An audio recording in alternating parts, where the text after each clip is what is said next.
ఇక్కడ కొంప ముంచిపోతే కూడా దాన్ని చక్కదిద్దుకుంటూ ఒకటొకటిగా పరిష్కరించుకుంటూ ఆ ప్రాజెక్టులను ఎట్లయినా పూర్తి చేయాలని నిన్న మొన్న సీతారామ సాగర్లో మా తుమ్మల నాగేశ్వరరావు గారు, మా ఉత్తమ్ కుమార్ రెడ్డి గారు, ఆ జిల్లా మంత్రులందరూ కష్టపడి అక్కడ ప్రాజెక్టులను ఒక కొలికి తెచ్చే ప్రయత్నం చేస్తారు. పాలమూరు రంగారెడ్డి ఎత్తిపోతలను చేయాలనుకుంటున్నాం. శ్రీశైలం లెఫ్ట్ బ్యాంక్ కెనాల్ని మేము వచ్చిన తర్వాత 10 ఏళ్ళు నువ్వు పడవ పెడితే మళ్ళీ ప్రారంభించినాం. అనుకోకుండా ఒక ప్రమాదం జరిగింది.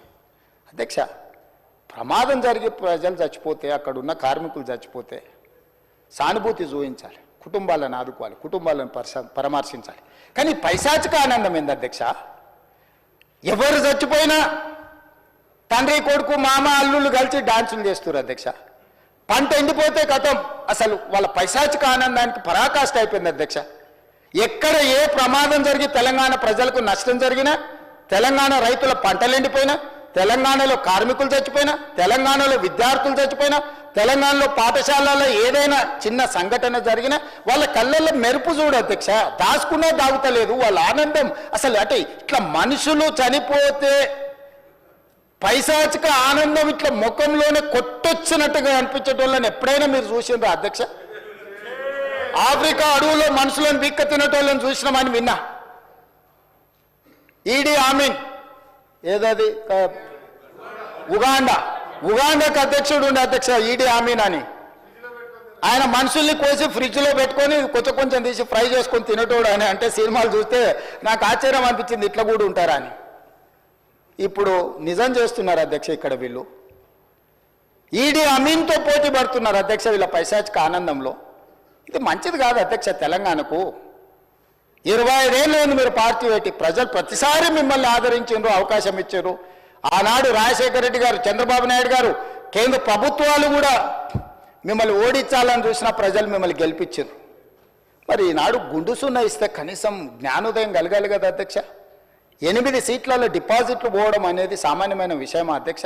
ఎందుకు ఆత్మ పరిశీలన చేసుకోరు? ప్రజల్ని ఎందుకు తిడుతున్నారు అధ్యక్ష?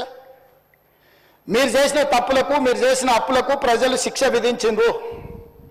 దాన్ని వదిలేసి ప్రజలే తప్పు చేసినట్టు, ప్రజలే క్షమాపణ చెప్పాలన్నట్టు, ప్రజల్నే ఉరిదీయాలన్నట్టు, ప్రజల్నే శిక్షించాలన్నట్టుగా వాళ్ళ మాటలు చూడండి అధ్యక్ష.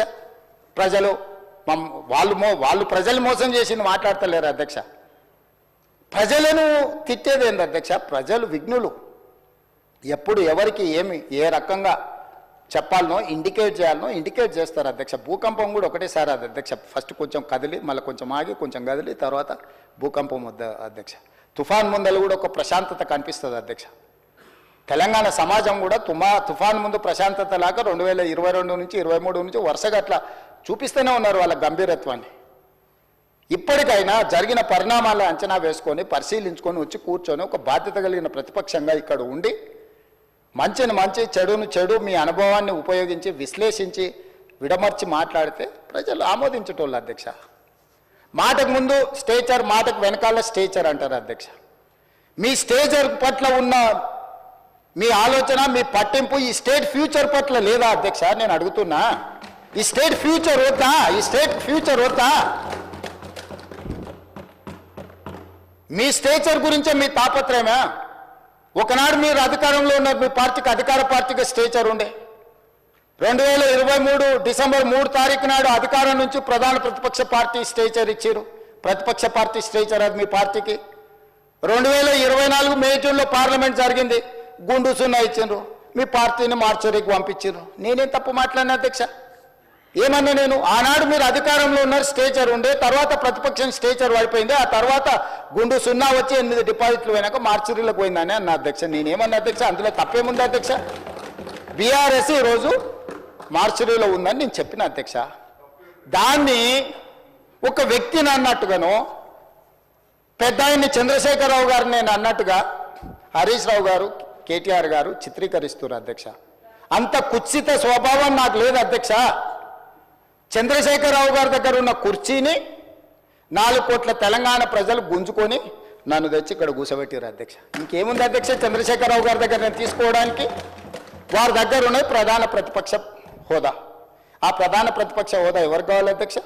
అయితే హరీష్ రావు గారు కావాలి, లేకపోతే కేటీఆర్ కావాలి. అయితే గీతే ఏదైనా కోరుకుంటే, జరగరాంది ఏదైనా జరిగితే వాళ్ళిద్దరు ఆ కుర్చీ కోసం పోటీ పడతారు. కానీ నేను ఇక్కడి నుంచి అక్కడికి పోను కదా అధ్యక్ష. నేనెందుకు కోరుకుంటా అధ్యక్ష?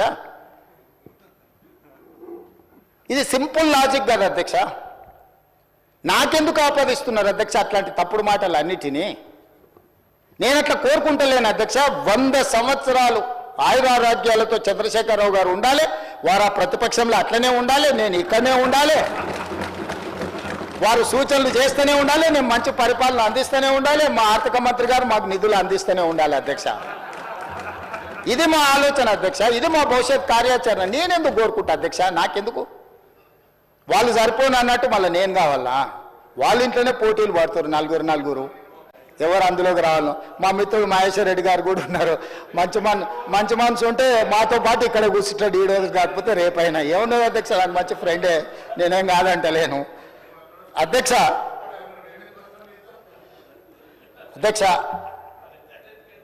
10 సంవత్సరాల వాళ్ళ పరిపాలనలో ఈ తెలంగాణ రైతాంగానికి జరిగిన సంక్షేమం కానీ, అభివృద్ధి కానీ, చేసిన రుణమాఫీ కానీ, లేకపోతే కొనుగోలు చేసిన వడ్లు కానీ, కందులు కానీ, పత్తి కానీ, మిర్చి కానీ, పసుపు కానీ, సోయాబీన్ కానీ, ఏ పంటల గురించి అయినా, పండించిన పంటల గురించి, లేకపోతే కొనుగోలు చేసిన పంటల గురించి, లేకపోతే విధానపరమైన నిర్ణయాలు అగ్రికల్చర్ పాలసీ గురించి కానీ, ఎనర్జీ పాలసీ గురించి కానీ, ఇంకేదైనా పాలసీ గురించి కానీ, రైతుల గురించి ఎప్పుడైనా మేము చర్చకు సిద్ధంగా ఉన్నాము. చంద్రశేఖరరావు గారిని తారీఖు చెప్పమనంటూ నేను మా సంబంధిత శాఖ మంత్రులను రిక్వెస్ట్ చేస్తా, తమరిని కూడా నేను రిక్వెస్ట్ చేస్తున్నా.